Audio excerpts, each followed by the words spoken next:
क्या हाल है दोस्तों। आज हम क्लास 10th की हमारी जो एक्सरसाइज है 8.1 इसका क्वेश्चन नंबर 6 लेके आए हैं। तो कैसे करते हैं वीडियो में बने रहिएगा। इस टाइप के क्वेश्चन जो है बोर्ड एग्जाम में पूछे जा सकते हैं। तो कैसे करते हैं देखिएगा। क्वेश्चन नंबर 6 हमारा क्या कह रहा है, यदि एंगल ए और एंगल बी न्यून कोण हो और कॉस ए बराबर कॉस बी हो तो सिद्ध करिए कि हमारे पास ए बराबर क्या है, एंगल बी है। तो कैसे करते हैं देखिएगा। तो देखिए दोस्तों, क्वेश्चन नंबर 6 हमारे पास है, यदि कोण ए और कोण बी न्यून कोण हो और जहां कॉस ए बराबर कॉस बी है तो सिद्ध करिए एंगल ए बराबर एंगल बी है। तो कैसे करते हैं हमारा क्वेश्चन नंबर 6 और नेक्स्ट वीडियो में बनाएंगे हम क्वेश्चन नंबर 7। कैसे करते हैं देखिएगा। तो देखिए दोस्तों, इसका सॉल्यूशन करते हैं। अब कह रहा है एंगल ए और एंगल बी न्यून कोण है और यहाँ पे सी हमारा कैसा होगा, समकोण यानी कि 90 डिग्री का होगा। ठीक है, तो इस तरीके से हम इसको यहाँ पे लिखेंगे और लिखने के बाद इसको हम क्या करेंगे, सॉल्व करते हैं। तो जब हमारे पास ये आ गया तो यहाँ पे लिखेंगे हम कि एंगल ए तथा एंगल बी, ऐसे लिखेंगे एंगल ए तथा एंगल बी क्या है हमारे पास, न्यून कोण है। क्या है हमारे पास, न्यून कोण है। इसको ऐसे लिखेंगे न्यून कोण है, हमने ये लिखा। और एंगल सी क्या है हमारे पास, वो है सी समकोण है। कैसा है, समकोण है। इसको हमने इस तरीके से लिखा। तो हमारे पास क्या दे रखा है, कॉस ए बराबर हमारे पास कॉस बी दे रखा है। अगर हम ट्रिग्नोमेट्रिक फंक्शन के हिसाब से इसको देखेंगे तो हमारे फॉर्मूले हमें आपको याद होने चाहिए। तो क्या होता है, कॉस ए का मान अगर हम देखें तो कॉस को क्या लिख सकते हैं हम, आधार बटे कर्ण लिख सकते हैं, आधार बटे कर्ण।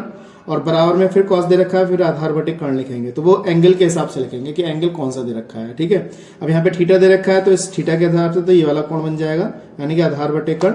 और एंगल यहाँ पे जो होगा उस एंगल के डिपेंड से करेंगे। जैसे अब ए है, यहाँ पे कॉस ए होना चाहिए। अब यहाँ पे जैसे सी है तो सी के हिसाब से लिखेंगे। तो कैसे करते हैं देखो। तो देखिए यहाँ पे कॉस ए दे रखा है तो इसके साथ बनने वाला कोण, इस भुजा के साथ बनने वाला कोण, तो कैसे लिखेंगे यहाँ पर। देखिए इसका जो भुजा है हमारे पास कॉस ए का, तो कॉस क्या, आधार बटे कर्ण। दोनों भुजा कैसे होनी चाहिए, आधार बटे कर्ण।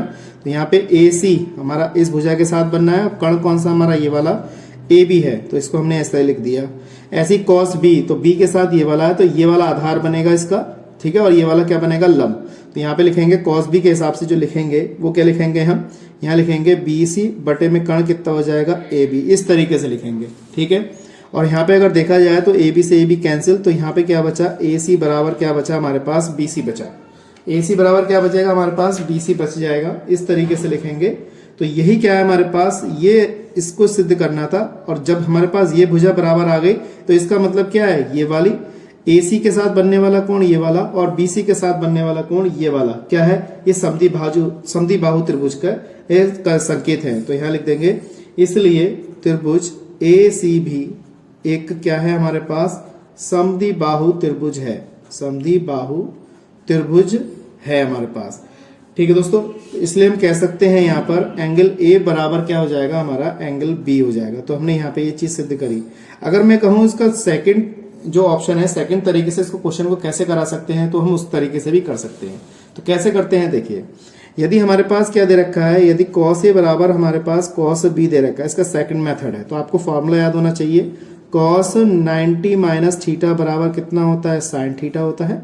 और साइन 90 माइनस थीटा बराबर कितना होता है, कॉस थीटा होता है। इस तरीके से भी हम लिख सकते हैं। ठीक है, अब यहाँ पे कॉस दे रखा है, अब यहाँ पे देखिए कॉस दे रखा है तो इस वाले कॉस को हम इस तरीके से चेंज कर ले, इस तरीके से चेंज कर सकते हैं। तो वो कह रहा है सी समकोण है, तो बताइए। इस तरीके से लिखने का तरीका हमारे पास है। तो हम इस तरीके से इस बेस पे भी इसको सॉल्व कर सकते हैं। तो देखिए कॉस थीटा की जगह हम ऐसे लिख सकते हैं। तो यहाँ पे कॉस ए की जगह पे क्या लिखेंगे हम, साइन, क्या लिखेंगे हम, साइन 90 माइनस का ए। इस तरीके से लिखा। ऐसे इसको चेंज कर दिए, साइन 90 माइनस कितना बी, इस तरीके से लिखा। अब साइन से साइन हट जाएगा तो यहाँ पे क्या आएगा, 90 minus A equal to 90 minus B. इस तरीके से लिखा हमने। अब इसको हमने क्या किया, इस वाले बी को हम इधर ले गए। तो यहाँ पे हमारे पास क्या माइनस का है और ये भी हमारे पास क्या माइनस का दे रखा है। तो हमने क्या किया, देखिए माइनस का ए जब इधर जाएगा तो ये प्लस का हो जाएगा, बी हो जाएगा। तो 90 ये आ गया 90 और बराबर ये वाला 90 जो है इसको इधर ले जाएंगे तो माइनस का पहुंच जाएगा। तो 90 से 90 कैंसिल हो जाएगा। माइनस ए प्लस का बी इक्वल टू कितना हो जाएगा, 0। और ए को हमने उधर भेजा या बी को उधर भेजा तो ऐसे हमारा ये आ जाएगा। तो माइनस से माइनस कैंसिल, तो ए बराबर क्या आ गया, बी। अगर देखें हम यहाँ पे तो एंगल ए बराबर एंगल बी आ गया। ये चीज हमें यहाँ पे सिद्ध करनी थी। अब जो आपको आसान लगा उस तरीके से यहाँ पे आप सॉल्व कर सकते हैं। तो ये वाला तरीका भी अच्छा है और ये वाला तरीका भी हमारा यहाँ पे सही है। आप इसके हिसाब से भी इसको कर सकते हैं। ठीक है दोस्तों, तो आज के लिए इतना ही। नेक्स्ट वीडियो में मिलते हैं अगले क्वेश्चन के साथ। जय हिंद, जय भारत।